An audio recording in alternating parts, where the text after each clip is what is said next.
Good morning, everyone. I think the indication of the numbers in this room is the fact that we are actually having a graveyard shift. But I think it's not about how many you are in the room, really.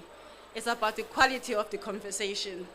So thank you for coming, and I'm looking forward to an exciting session.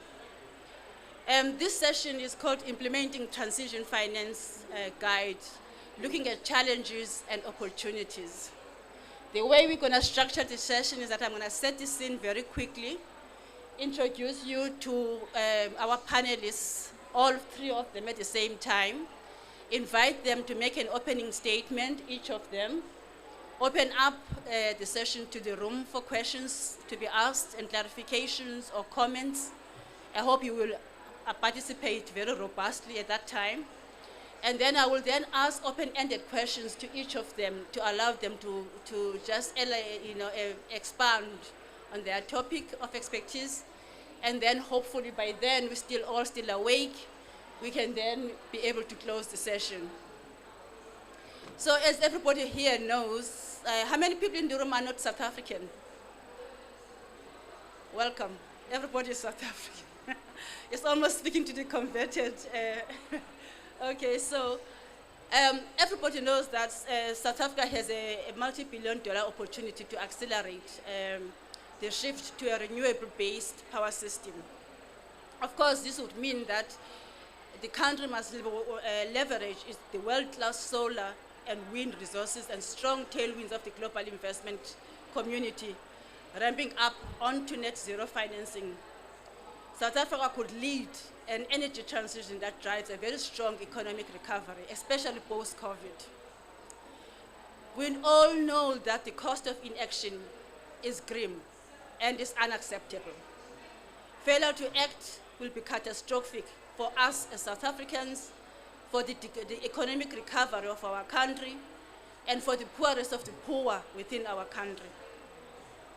We would like to robustly harness the energy transition opportunity, which most certainly will drive areas that are really critical for our economy, such as addressing energy poverty, economic growth, energy security, which you all suffer from. I mean, I'm sitting here, even my app is still telling me there's load shedding right now in my own area.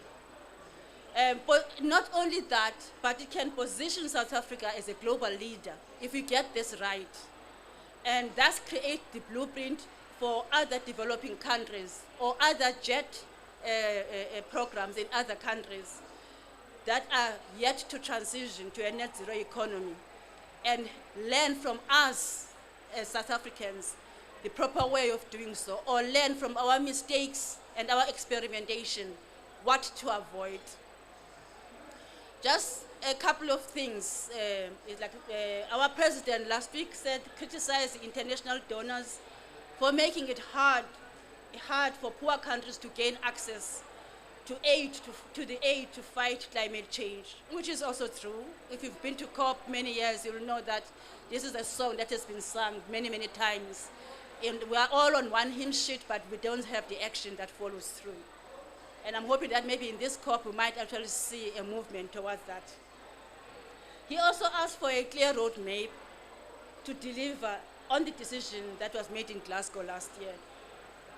According to him, South Africa requires nearly 90 trillion US dollars for a successful just transition. And I'm hoping that here we are going to be able to achieve the objectives of this session, which are very simple if my technology here works. We would like in this session to create a platform for conversation for the industry, the DFIs and other players within the financial markets to share experiences around development of credible transition plans. We also would like to have the broader financial market players to share experiences regarding challenges in appraising projects for transition financing. And of course, what are the best practices that we can share to date? How do we leverage those? How do we use those? What are the financial tools that are aimed at accelerating a responsible transition to low carbon development? As a result, I'm really excited to have this panel right next to me. Exciting young voices, young, I'm the oldest probably in this panel, young voices of Africans providing African solutions to the problem of climate change from the perspective of Africa. So I will start with the gentleman there to introduce you, Mr. Eluma Obiako, who has over 20 years of accomplished public and private sector advisory and investment experience, working with a variety of financing entities and infrastructure firms, primarily in the United States and more recently in Nigeria. Welcome. Next to him is Safira Patel. She is an innovative son of sustainability ECG strategist with 20 years experience as an environmental, developmental finance, and in the sustainability space. She is the head of environment and social governance at DBSA, which is the Development Bank of South Africa, for those who don't know, for your, I suppose for your pleasure. And she leads the development of DBSA's just transition approach and strategy. And next to me is a very robust young lady who's busy with her PhD currently, Priscilla Jersey. She is a chartered development finance analyst and has 20 years experience in finance and energy. Her current position is that of a senior advisor on funding, execution, and the Just Energy Transition Project funding lead at ESCOM Treasury, with a focus on transition finance and climate finance. I welcome my panelists, and I'm going to go back to Mr. Eluma Obiako. If I don't pronounce your name, well, it's not because I don't know, it's because it's too late in the day. And invite you to just make your opening remarks. Thank you very much. Thank you very much.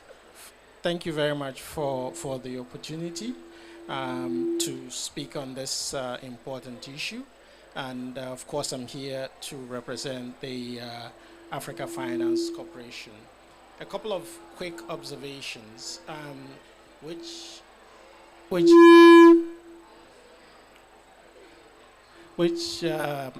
is not new to most of you here. Africa suffers significant energy poverty, and in many countries we don't have base load electricity. The issue for us, therefore, in trying to address this challenge and in trying to bring about power is to make sure that as we bring power on, as we bring more generation on, that we do it in as clean a way as we possibly can. But the just transition requires that we recognize that Africa's contribution to the climate crisis, frankly, is very small. In relative terms, perhaps less than 3%. And our need and our development thrust is very significant given where we are today. As an institution, the key area of focus for us are private sector investors who develop projects, especially generating projects, and the issues that they face then becomes more a question of what are the resources available. So is it solar, hydro, wind, etc. So there are real limitations in terms of what exactly are the resources available. Fortunately, in most African countries, the sun shines most of the time, so you do have good solar resources, but you also do not have what we call baseload power. Baseload power is power that you require all the time. And therefore, the key challenge for us in providing baseload power in such countries as Mali, Burkina, etc., or even Senegal, is that they rely on dirtier fuels, HFO, LPFO, etc. This is the reality. So for us, in terms of thinking about net zero, is to think about what are the plans of the countries themselves, is to think about what sorts of technologies can be adopted so that you can meet the needs of these countries today, but over time, put yourself in a position to address, to reduce the environmental footprint of the technology that they adopt today.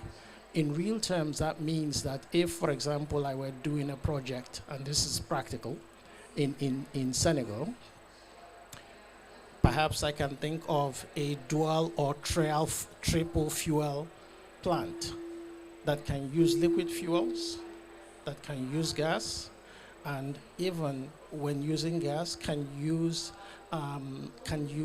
more hydrogen in the gas to reduce the environmental footprint of the particular facility over time. So what this means is that you need to be able to get into a project or this project early enough.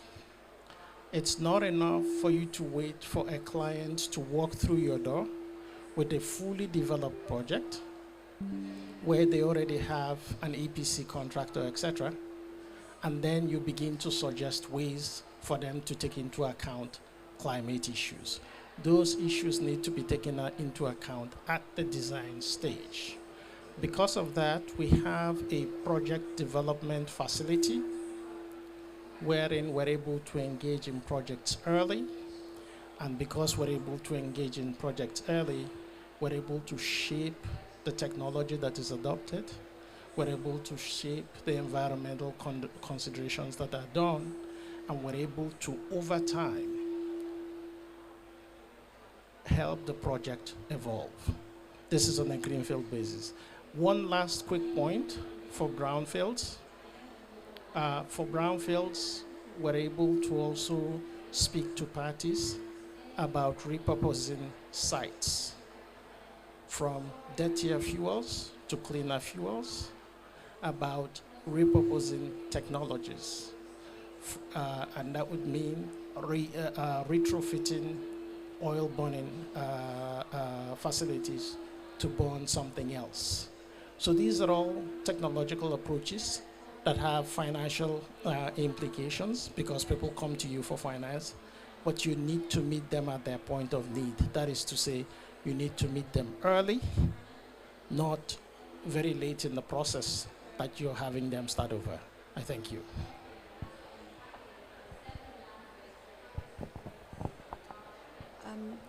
Good evening. Thank you for inviting us, the DBSA, onto the panel. It's been quite a pleasure to listen to the previous speaker. With respect to just transition and financing the just transition, I think I'll start with the fact that DBSA is an African DFI, and our mandate is to develop infrastructure, sustainable infrastructure, to facilitate sustainable development and economic growth within the region.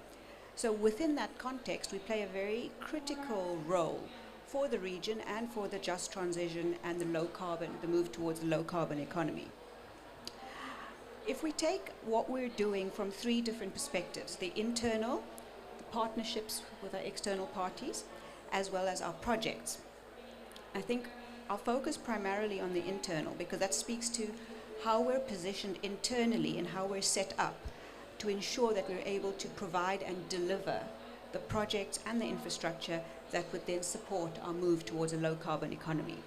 So what we're currently doing is we have what we call our integrated sustainable development approach.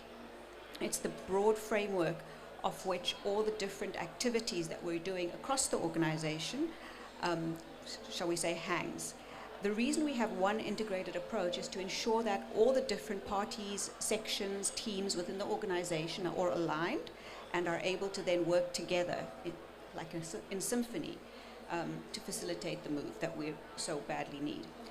What we've done is we've started to revise all our systems, including our environmental social management system, our safeguards, our policies, and we thought this is a critical move at the start, because if we do not have the right systems in place, we won't be able to bring the right impactful projects into the organization.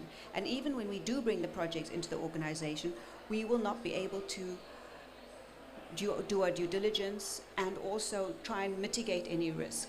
A key element of this revision of our ESMS and our policies and targets is that we need to move away from looking at your ESMS systems and safeguards as a pure, let's look at the risks of a project, let's mitigate the risks.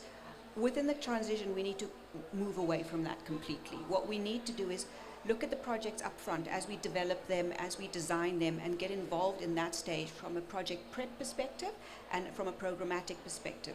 And if we can embed issues like gender, biodiversity, natural capital, we won't just have projects that are low risk and mitigate climate change.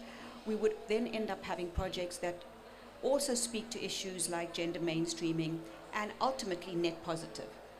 So what we're doing is we're looking for sustainable projects that reduce emissions, transition us to a low carbon economy, but have a net positive impact. And that net positive is where we start to speak about our natural capital, social issues, impact issues, adaptation and resilience issues, how communities are faring after our projects and before our projects, how many households have been removed from risk and vulnerability due to climate hazards.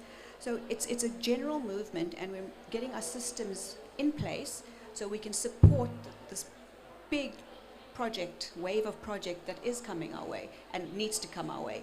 But we need to make sure that as we develop these projects, we're doing them in the most effective and integrated manner. That then brings us to partnerships, because it's one thing getting your systems internally in place.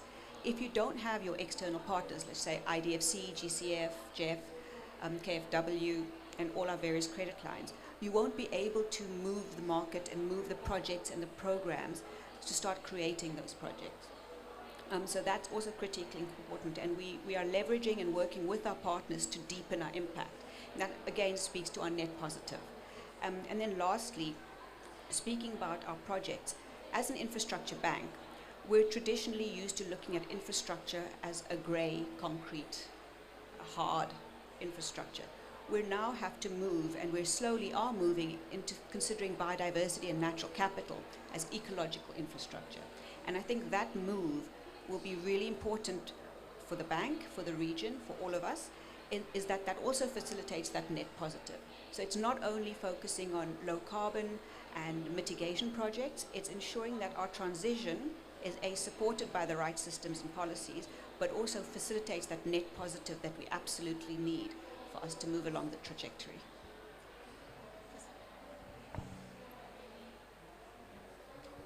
Thank you for the invite. In ESCOM, I think we believe in credible transition plans that have finance as a driver and encompasses, transition finance. I'm asked to talk about best practices in terms of the use of transition finance.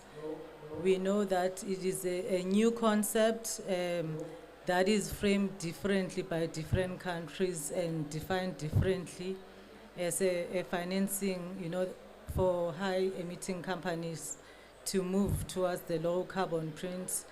But also we know that it is a fund that must concentrate in funding the journey to the low carbon. So in saying so, as ESCOM, we believe in appropriate funding mechanisms that will be able to fund the just energy transition. Because if you don't have appropriate mechanisms, then that is a problem, because transition is not business as usual, so we cannot be talking the same funding streams that we were talking with lenders prior the transition. We need innovative kind of structures, both on the debt structures and the non-debt structures. So I'll just make an example as on a recent structure for Komati that I was a lead negotiator on with the World Bank, where it encompasses, it looks at the need holistically instead of cherry picking, because we know that there is that, sort of temptation of cherry picking, because you know that there are non-revenue components that are like the decommissioning, because you have to decommission before you get to repurposing. So why you decommissioning? Obviously, with us, our power stations are coming to the end of life, most of them. But now we don't want to decommission without an alternative, because we have called it a just energy transition. So there has to be justice there, because there's people involved. So if we don't repurpose, then it means that now that is affecting the communities, affecting the workers in terms of job creation. So that part to be funded also is very important. Also, the funding structure, including the repurposing, which is obviously your attractive part with your PVs and all, scaling renewables. And then the last part being the social part. So it is important that we put this, holistically. We don't just fund this and not fund this. So if we treat it as as one component, where we are thinking about the space for those renewables, we are thinking about obviously the repowering, moving towards cleaner energy, but also on that one, we need to prioritize. Sequencing is very important, because we can try to scale up renewables, but if we don't have the grid access, it's an issue. So it's important then to sequence correctly and prioritize that we have the capacity also on the transmission side. And then the social component is where also the philanthropies can participate a lot there, because we've got repurposing initiatives that will not only create jobs, but will also create opportunities for the community to participate in terms of ownership. So that is where I see philanthropies playing, because that area, we know that the unemployment is about 40%. So we're not just addressing people that will be losing jobs because we are shutting down, we are decommissioning. We are addressing the fact that whatever we building, it must not just replace, but also create more job opportunities, meaning go an extra mile. So in terms of looking to the innovative financing also on other structures, because the one I spoke about is the one that is encompassing all three, that is very important for transition, meaning that you're funding the journey and the green. So it is important now to make sure that those instruments you combine, you form a blended solution, so that all the journey is funded till the end. Because if you take climate finance, it funds only green. But then the transition finance funds also the journey. So the last part, I just want to come in on the non-debt instruments. We really need the DFIs to play a role. Actually, we're calling for reform, because the incumbents that are trying to transition are actually now on the forefront driving the transition. It's about the institutions now to be flexible and to catch up in terms of innovative structures. So another structure also I wanted to introduce, where is a sustainable link structure, where you have a matrix that is from your JET strategy, where now your disbursements or your funding will be linked to a transition milestone. So such structures that incentivize decarbonization, it's very important that the DFIs also look into. Thank you. Thank you very much to all three panelists. One would say this is not a sprint, it's not a marathon, it's a sprinting marathon that we need to do to get to where we need to go.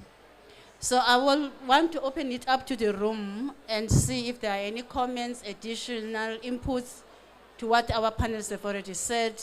Clarification, if you seek a clarification point, and then we can move from there. Can I see by a show of hands? Thank you so much.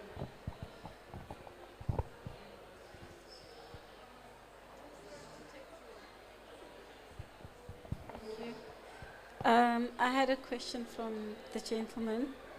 The thorn among the roses. I wanted to ask you if you, in doing what you're doing, because the continent needs a lot of development, and it seems like we have to balance, development with transitioning and climate finance. And so in terms of your own jurisdiction, and it's quite wide, how have you navigated that?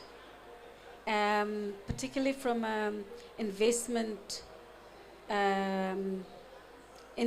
decision perspective, how have you navigated that? And if you've got any words of advice for us that's also on the same journey at a very nascent stage of the journey.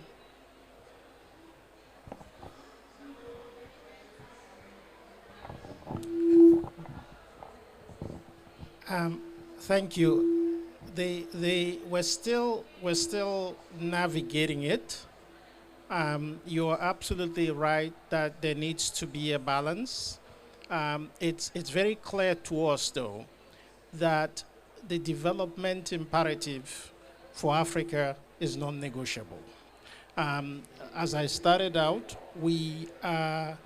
if you sort of think about it, if you were to be very blunt about it, John Kerry made a statement here last week where he said, unless the US and China cooperate on climate, the target of 1.5 Celsius reduction cannot be achieved.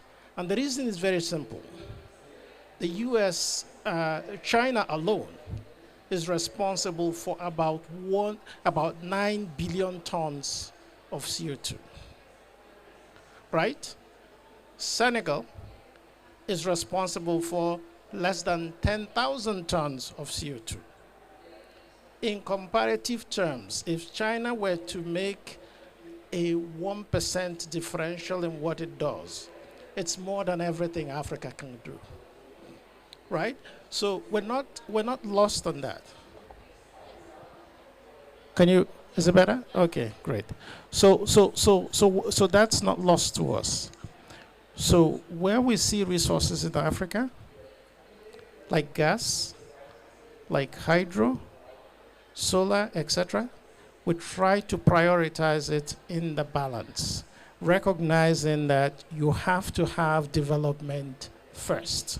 The development imperative for us is real and it's now.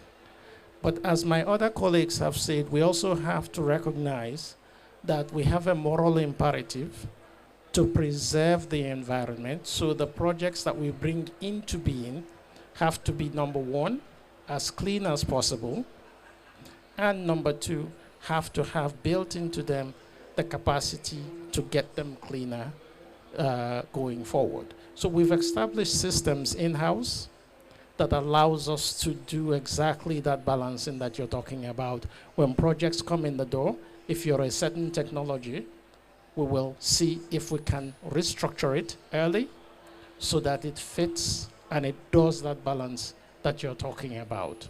But it's a tension that we're still figuring out how to manage.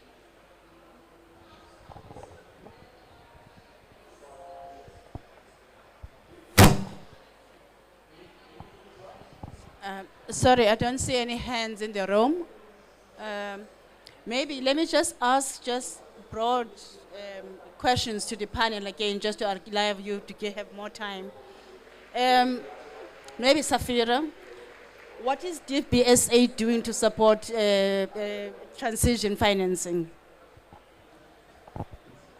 So I think upfront, one of the key things that we need to do to support transition finance in the near future, almost immediately, is linked to our fossil fuel funding statement, which states that we will no longer fund any fossil fuel projects unless they're part of an unambiguous, credible, just transition plan. So what that means is we need to make sure that our clients have a just transition plan that is credible, And that is unambiguous. And that's, I think those 2 points are the most important points, because what happens when you do get a fossil fuel project, which is a transitional project and needs to be funded, but you don't have a credible transition plan in place. So what we've done is we've started to use the CPI guideline on transition plans and how to assess transition plans, and we look at the elements that were in there, we integrated them into our ESMS and our due diligence process. So that helps us to see what the state of the client's just transition space work context is, and from there we're able to support our clients to develop them. So not to develop them for the clients, but to support the clients to develop them. And in doing so, in the interaction that we have with our clients, technically you're also building that capacity across the region for future projects to already have good transition plans in place, have already considered what their targets should be, have applied their minds to these things. So the next time they come for funding, or if they need funding elsewhere, they have a transition plan in place. And that supports the move towards transition finance.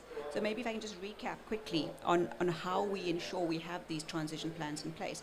You know, they need to be credible. They need to have tight set targets. They need to ensure that there's an implementation plan in place. And again, that implementation plan is another source of finance and financing projects, because once you've applied your mind, you're right, in order for me to do X, I have this transition plan, this is my targets, these are the projects I need to undertake, be they internal capacity building projects or actual funded infrastructure projects.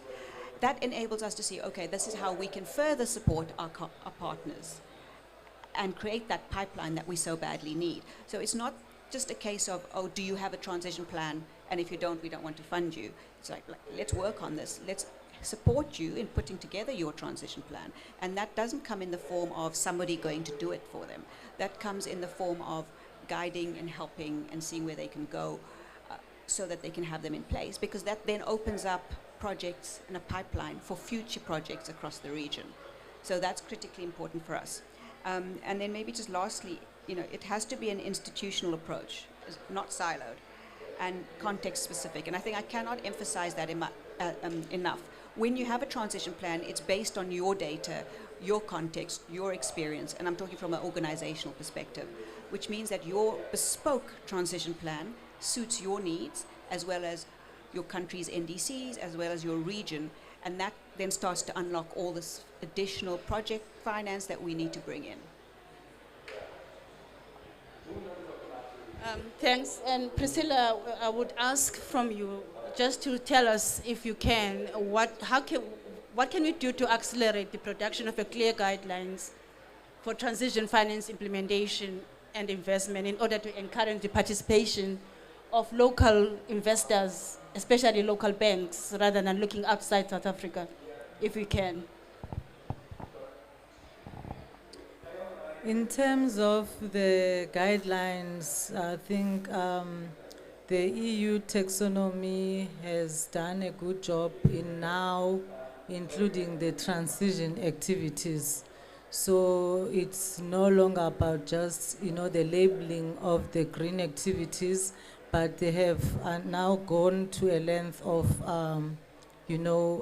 labeling the transition activities.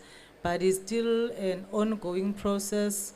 I mean, there's other bodies also that have done well in that. Your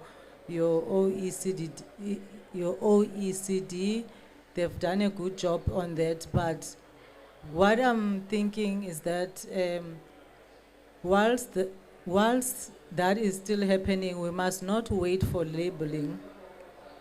There's a role for the DFIs, there's a role for philanthropies, as you know, the labeling is ongoing, that to make this happen, we need the DFIs to assist in terms of credit enhancing, in terms of de-risking, so that we are able to accelerate the transition.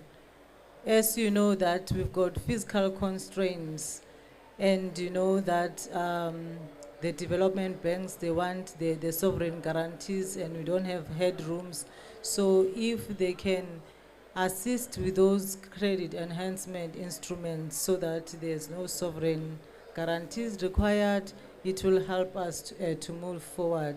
And also, I think in terms of the philanthropies, like I said, helping with the social studies, any studies we need, owners, engineers, implementing agencies to move this forward in parallel to the guidelines that have been built.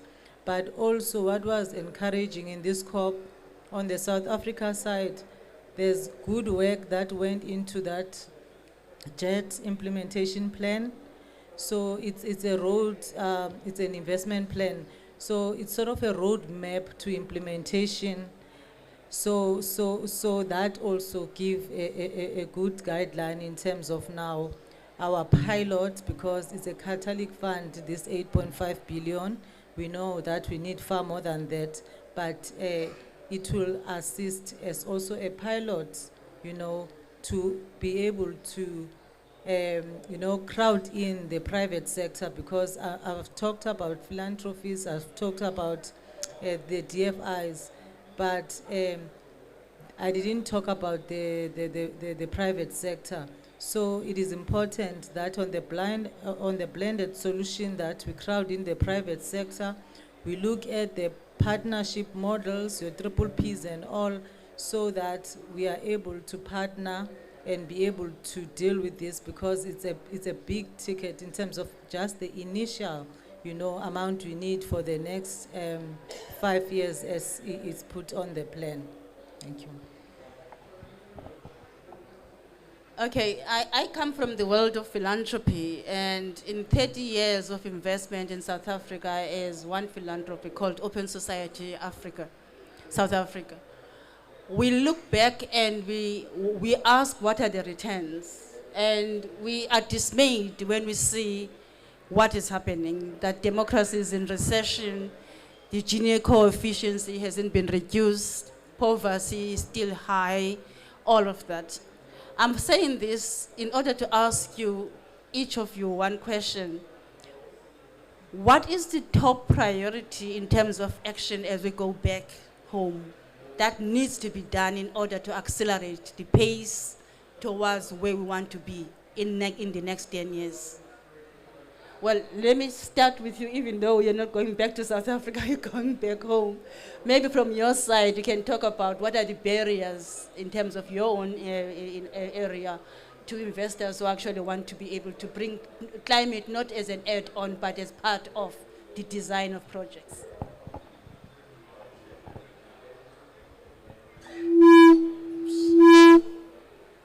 I don't know. It looks like this mic is allergic to me. Can you hear me? Okay. It's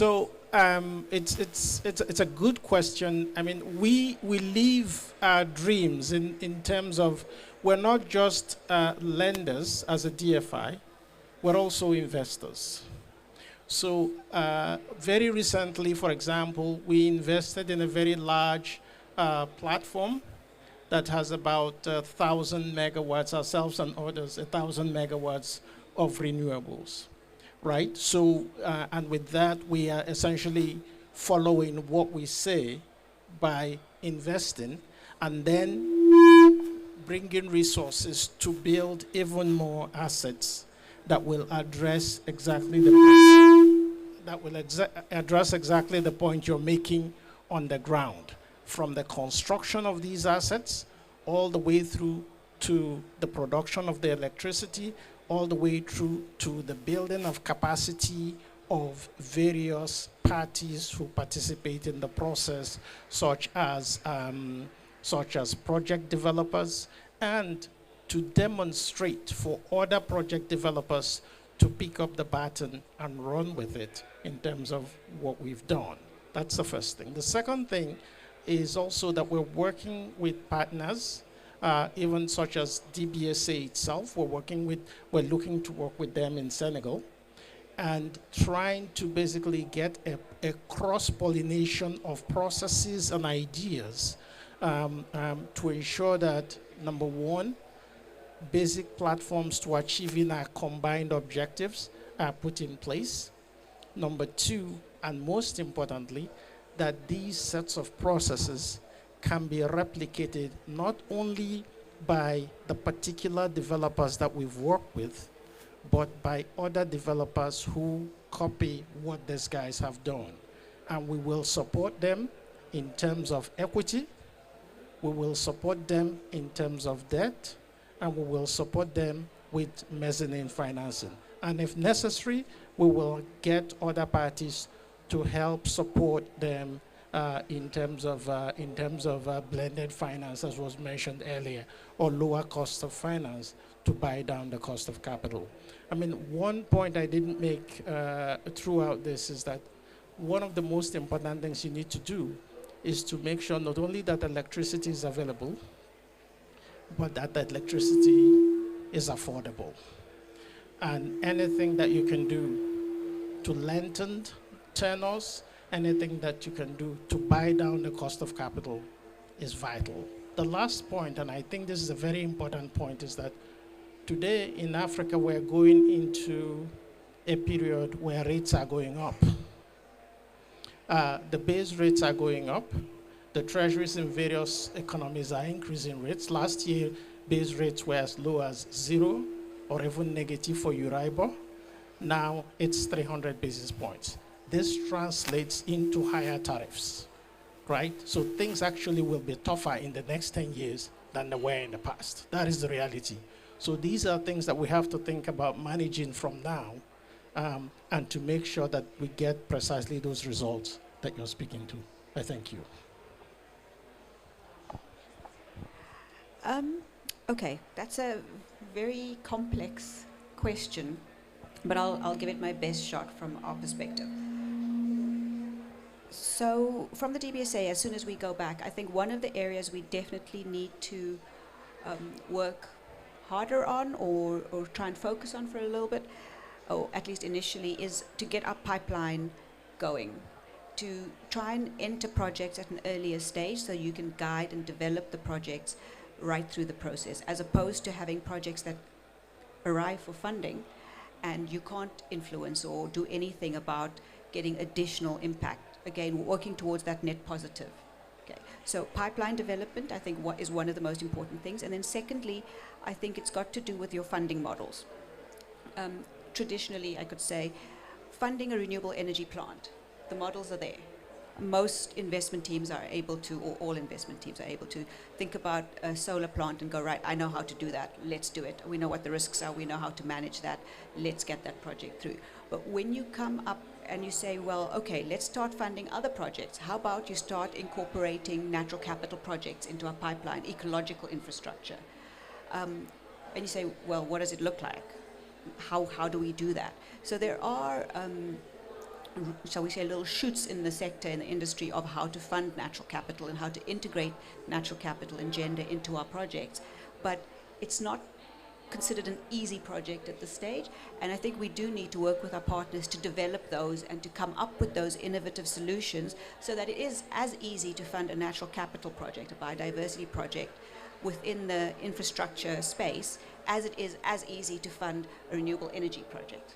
So once people better understand the space, you're able to create that pipeline and have that broader, deeper impact instead of just carrying on doing one type of a project. So when it comes to practicalities of implementation, we know that there's catchment of issues. So going back, I think the pilot was a good prototype, but I think it can be improved. So there's lessons learned there, so it can be improved because we obviously rolling other power stations. So this was the first one that we're shutting down. And if you look at the program, there's next ones that we'll be shutting down, shortly. So we definitely can improve what we've done so far through consultation and collaboration.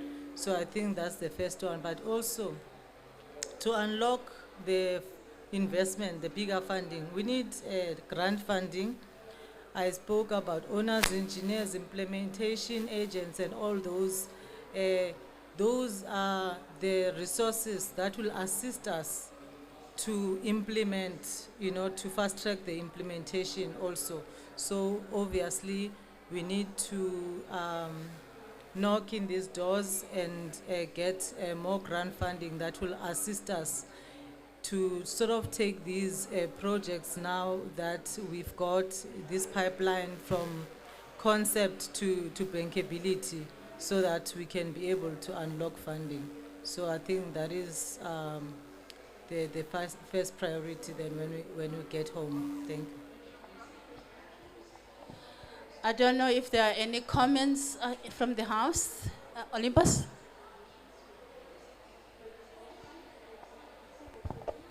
I wanted to ask a question to ESCOM.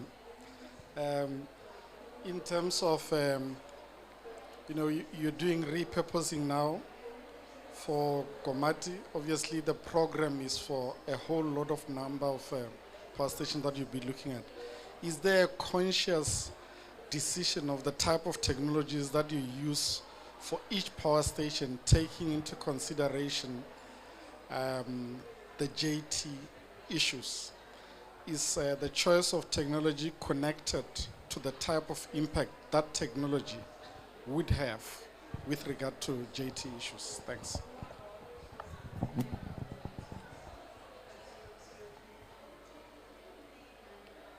Yes, definitely. In terms of technology, per power station, so it's not a blanket approach.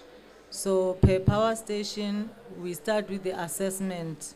So for instance, for Komati, there was a clear assessment of the suitable technologies within that area. So it's area-based, and in terms of the JT issues, if there's closure not only of the power station, there's also closure of mines. You know how devastating that situation can be. So when we're choosing technologies, for instance, for Komati it was wind, we did a wind study on the area, and then there's the PV and the BESS. So those type of technologies, obviously for Hendrina, Camden, is still gonna be an assessment if we're still gonna use the same technologies or we need more, even in terms of the measurements, in terms of the capacity, if we don't need wind in that area or not. But they are definitely linked to the justice part of it. They are linked to the community in terms of the needs, because we believe also that it must be a responsible transition. Thank you. Okay, ladies and gentlemen, I feel proud to land us here 10 minutes early in terms of closing time. I don't think anyone who hears their pilot say we've landed early gets very angry. So I'm bringing this session to a close. I think we've had a very robust and very informative decision from our panelists. Unless there's more hands in the room, I am going to use my powers as the facilitator and chair of this session and say, it's time for us to go have a drink somewhere and chat and network at this point. Thank you very much.